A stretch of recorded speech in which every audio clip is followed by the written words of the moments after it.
నీకు చెప్పిన కార్యమేమి? ఆ బడుగు వసుదేవుని నీవు నిర్వర్తించిన ఈ దుష్కార్యమేమి? ఆ బడుగు వసుదేవుని బంధించి కట్టుకొని వచ్చేసి ఎక్కడ వాడు? అరసలున్నాడు చూడు. ఎక్కడ వాడు?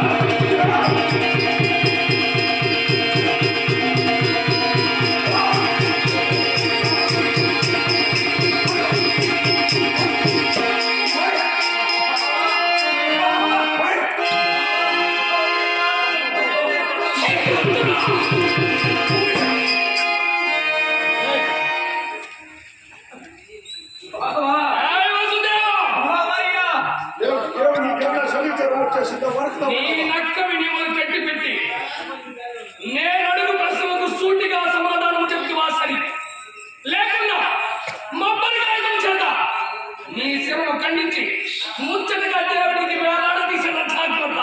అలాగే బాబయ్య, అలాగే వసుదేవా బావా.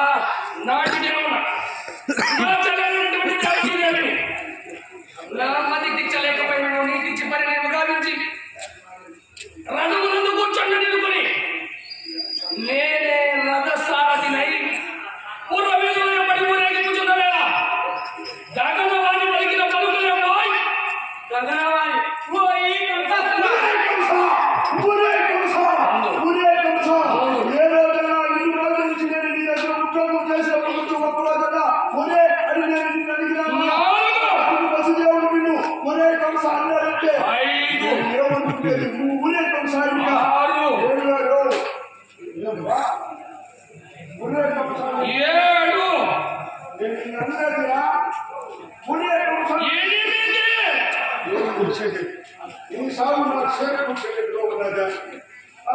నేను ఆ బడుగు వసుదేవుడిని ఊరే అన్నా. 9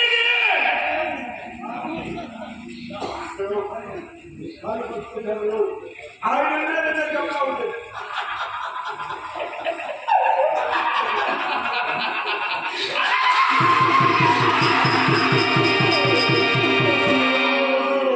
నాతింటి తిని నా బట్ట కట్టి అవకాశం దొరికింది కదా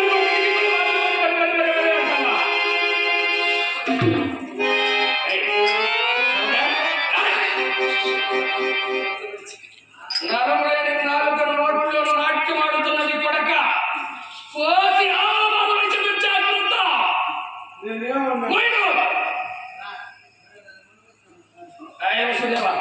బావయ్య, గగనవాణి పలికిన పలుకులేం పోయి పోయి కంసాసుర, నీవును నీ చెల్లెలు ఒక భర్తను ఈరోజు నీకు నీవే రథసారథి ఊరేగిస్తున్నావు.